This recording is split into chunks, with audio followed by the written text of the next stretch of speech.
not here, so for this edition of Marriage Minutes, I'm going to go at it alone. I got some feedback. The question was raised, what happens when you want to kill your spouse? I mean, we've been making some friendly suggestions, how to make it a little bit better. What happens if you're fighting and it's ugly and it's really problematic? Now, to do this without my wife is really tricky, and to do this in a short form is very hard.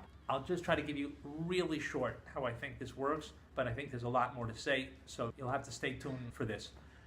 A person has needs. Someone else comes into their life. Those needs are not addressed. There's a whole range of how a person can react to not having those needs met. Often, the feeling that my partner doesn't understand me, they don't care for me, they couldn't care less, they're trampling on me. There's a whole range of emotions of what's happening to me because of the fact that I am not being seen, I'm not on the page, I'm not important, etc.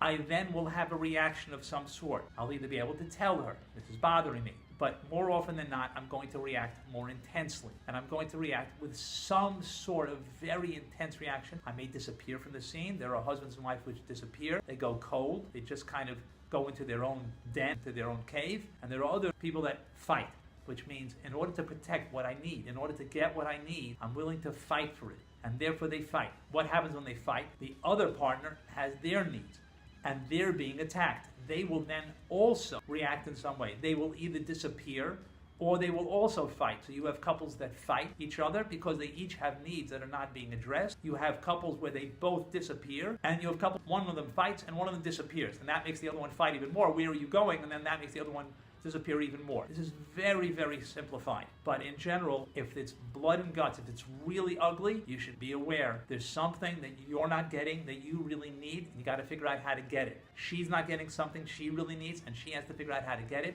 and you need to help to figure out how both of you are going to get what you really need. That was really short. Sorry if it's too simplified. We'll try to get back to the subject.